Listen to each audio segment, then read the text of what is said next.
श्री राधे। आज एक बहुत अच्छा विषय आप सभी के बीच में लेकर के आए हैं। बहुत से भक्तों का एक मन है, क्योंकि जब भक्त राम कथा सुनते हैं, जब राघव की कथा सुनते हैं, राम जी की कथा को सुनते हैं, तो उन्हें कहीं ना कहीं एक चीज़ बहुत ज़्यादा हर्ट करती है, दिल को लगती है कि कैकई अम्बा सौतेली अम्बा थी, सौतेली माँ थी राम जी की, और जिन्होंने भगवान राम को वनवास भेज दिया। ये तो उन्होंने बहुत गलत किया।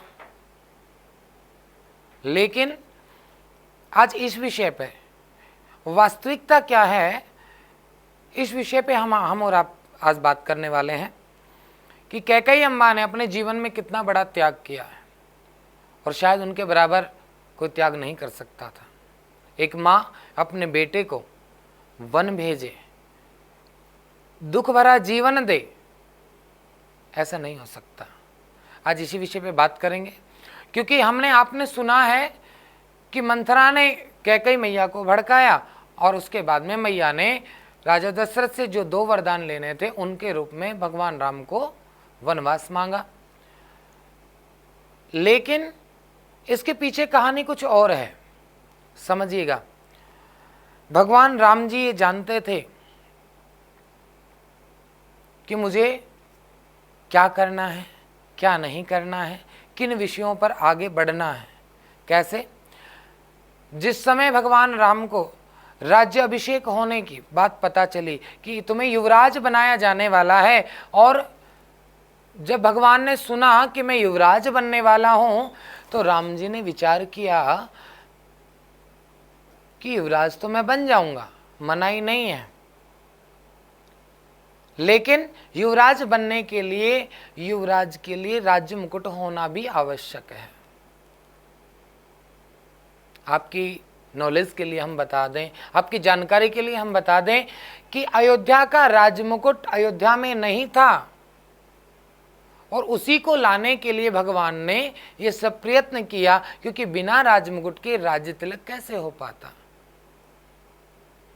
अब कहेंगे महाराज राजमुकुट कहाँ चला गया था जो नहीं था। सुनिएगा, एक समय राजा दशरथ के साथ, जो कि किष्किंधा नरेश बाली थे, युद्ध करने के लिए आए, और जब वो युद्ध करने के लिए आए, राजा दशरथ जानते थे कि उनके पास एक वरदान है कि जो भी उनके सम्मुख आकर के लड़ेगा, उनका आधा बल उनके अंदर आ जाएगा। तो जीत तो स्वाभाविक बाली की होनी थी। राजा दशरथ ने अपनी हार को स्वीकार किया उनके सामने। तो उस समय राजा जो किष्किंधा नरेश बाली था, वो अयोध्या का राजमुकुट अपने पास ले गया था, और जब ले जाने के बाद कुछ समय व्यतीत हुआ, इस बात की खबर किसी को नहीं थी अयोध्या के अंदर। अयोध्या में कोई जानता ही नहीं था इस बात को कि राजमुकुट कहाँ गया। लेकिन जब बात आई राम जी के राज्य अभिषेक होने की, तो इस बात का पता राम जी को था। राम जी ने ही अपनी इस लीला को रचाया, और राम जी ने कैकई अम्बा से जाकर के विनंती की, माँ आपने 2 वरदान पिताश्री से मांग रखे हैं, और हमारा निवेदन आपसे है कि इन 2 वरदान के रूप में आप भरत को राज्य गद्दी और हमें वनवास लीजिएगा। कैकई अम्बा ने कहा, क्या तुम्हारे बिना और क्या तुम्हारे चले जाने के बाद भरत राज्य ले लेगा। राम जी ने कहा, मैं जानता हूं मेरा भरत राज्य का भूखा नहीं है, और मेरा भरत राज्य नहीं लेगा। ये कौन थे? राम जी कह रहे थे। लेकिन मां, तुझे समाज के सामने बुरा बनना पड़ेगा, मेरे लिए बहुत बड़ा त्याग करना पड़ेगा, क्योंकि जब तुम मुझे वनवास मांगोगी तो इस दुनिया में कोई तुम्हें अच्छा नहीं कहेगा, सब तुम्हें बुरा बताएंगे। कैकई अम्बा ने कहा कि मेरे राम के लिए यदि मुझे बुरा बनना पड़े, मेरे गोविंद के लिए यदि मुझे बुरा बनना पड़े, मेरे राघव के लिए मुझे बुरा बनना पड़े, तो मुझे बुरा बनना स्वीकार है। राम जी ने कहा, मां तुम्हारा नाम तक कोई नहीं रखेगा, इस संसार में दूसरी कोई कैकई नहीं होगी। देखिए, राम जी का नाम बहुत लोग राम नाम रख लेते हैं, ठाकुर जी का नाम श्याम है, घनश्याम है, रघुनंदन है, सब रख लेते हैं। यशोदा, कौशल्या, बहुत नाम आपने सुने होंगे, लेकिन कैकई नाम किसी का भी आपने नहीं सुना होगा, क्योंकि राम जी ने कहा था कि मैया इस कारण से आपका कोई नाम तक नहीं रखेगा। कैकई मैया ने कहा कि ये तो बहुत अच्छी बात है कि संसार में कैकई कोई है तो केवल वो राम की माँ है, इसलिए मैं इसे स्वीकार करती हूं। और यही कारण था, लोग कहते कोप भवन में जाकर के कैकई मैया ने महाराज आभूषण बिखेर दिए, मशालों को बुझा दिया। नहीं, कैकई मैया ने ये क्रोध में नहीं किया। कैकई मैया ने राम जी के वियोग में ये किया था कि कल से मेरा राम वनवासी होगा, कल से उदासीन वेश को धारण करके वन में गमन करेगा। इसलिए कैकई मैया ने कहा मेरे राम के जीवन में कल से अंधियारा आएगा, मैं आज ही से अपने जीवन में अंधियारा कर लेती हूँ।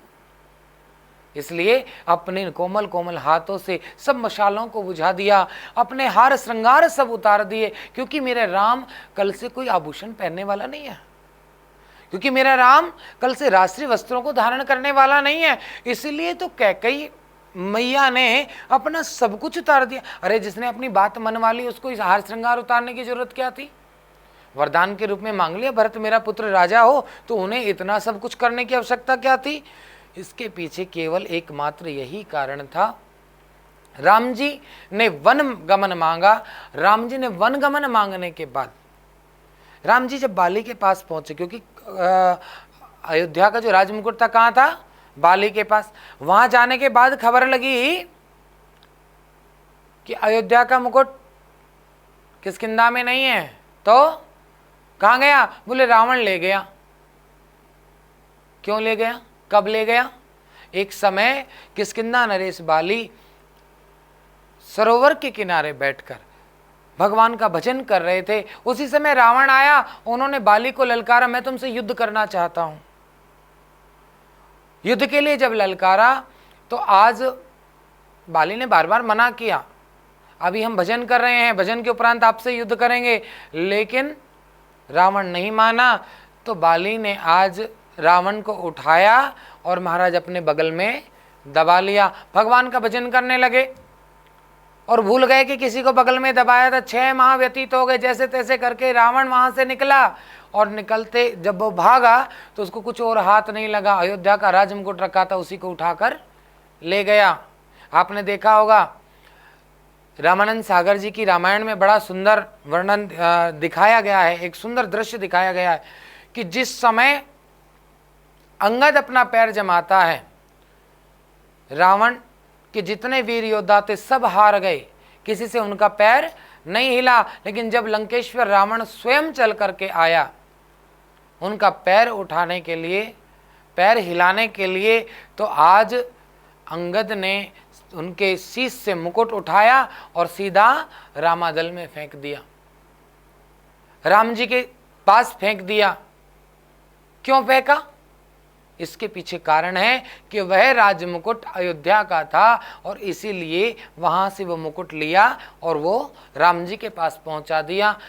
तत्पश्चात राम जी के पास जब वह मुकुट आ गया, उसके बाद युद्ध विजय करने के उपरांत जब तक राजमुकुट ही नहीं था तो राजतिलक किसका होता?